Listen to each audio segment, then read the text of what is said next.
Hello friends, स्वागत है मेरी एक और वीडियो में।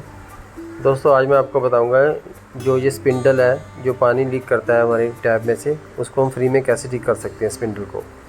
सबसे पहले हम स्पिंडल को खोल लेंगे। इसके लिए हमें इसका टैप का आउटर कवर हटाना पड़ता है। उसके बाद इसमें एक स्क्रू लगा होता है, पेचकस की सहायता से उसको निकाल लेंगे और एक पाइप रेंच से हम स्पिंडल को बाहर निकाल लेंगे।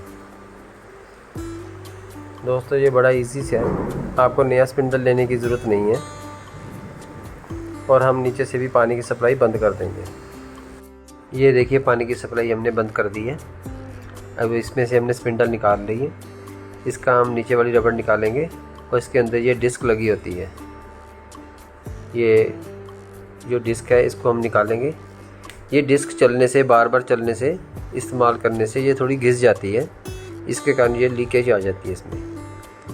ये डिस्क हम बाहर निकालेंगे, आपको दिखाता हूँ। ये देखिए, ये डिस्क ना इसके अंदर घूमती है, बार बार इसको रोटेट करने से ये घिस जाती है। ये दोस्तों आप बड़ी आसानी से घर में ठीक कर सकते हैं। ये देखिए, ये इसके अंदर एक वाशर रहती है। अब हम क्या करेंगे, डिस्क को दोबारा से इस पर इंस्टॉल कर देंगे। इसमें लॉक होते हैं, साइड के लॉक लगे होते हैं। ये देखिए, उसको लॉक को इसके खांचे में बिठाना होता है तो ये आसानी से चला जाएगा। ये मेरे पास एक पुरानी स्पिंडल पड़ी थी, उसमें मैं अब दिखा रहा हूँ। उसमें से हम ये रबड़ में से एक वाशर निकालेंगे और ये वाशर उसमें डिस्क में लगा देंगे, क्योंकि ये उसके प्रॉपर नाप की होती है। इसको लगाने से क्या होगा कि ये स्पिंडल थोड़ी सी टाइट हो जाएगी। जो घिसे होने के कारण ये थोड़ी सी लूज़ हो गई है, वो टाइट हो जाएगी।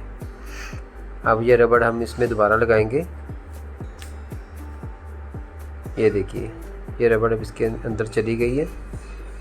पहले रबड़ बिल्कुल एंड तक थी, अब ये देखिए थोड़ा सा ऊपर को है, तो इसका मतलब ये थोड़ी सी टाइट हो जाएगी।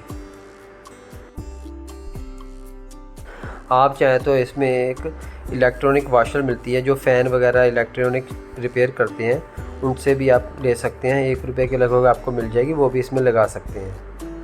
ये देखिए, ये मैं आपको दिखा रहा हूँ। ये देखिए, ये फ़ैन मोटर जो वाइंडिंग करते हैं इलेक्ट्रिक शॉप पे, वहाँ से मिल जाएगी। ये हम इसमें लगा देंगे, ऊपर इसके रबड़ लगा देंगे। अब ये आसानी से लग जाएगी। अब हम इसको स्पिंडल को टाइट कर देंगे टैप में। ये देखिए, इसको अच्छे से टैप से सटाकर टाइट कर देंगे पाइप रेंच की सहायता से। इसको दोस्तों प्रॉपर टाइट कर लेना है, बिल्कुल भी लूज़ नहीं होना चाहिए। इसको हम पाइप रेंच से टाइट कर लेंगे बड़े ध्यान से। अच्छे से टाइट करने के बाद आपको दिखाएंगे कि ये टैप है, अब ये इसकी लीकेज ठीक हो गई है। ये देखिए, पहले लीक कर रही थी, अब देखिए बिल्कुल भी लीक नहीं कर रही है। दोस्तों, वीडियो देखने के लिए थैंक यू।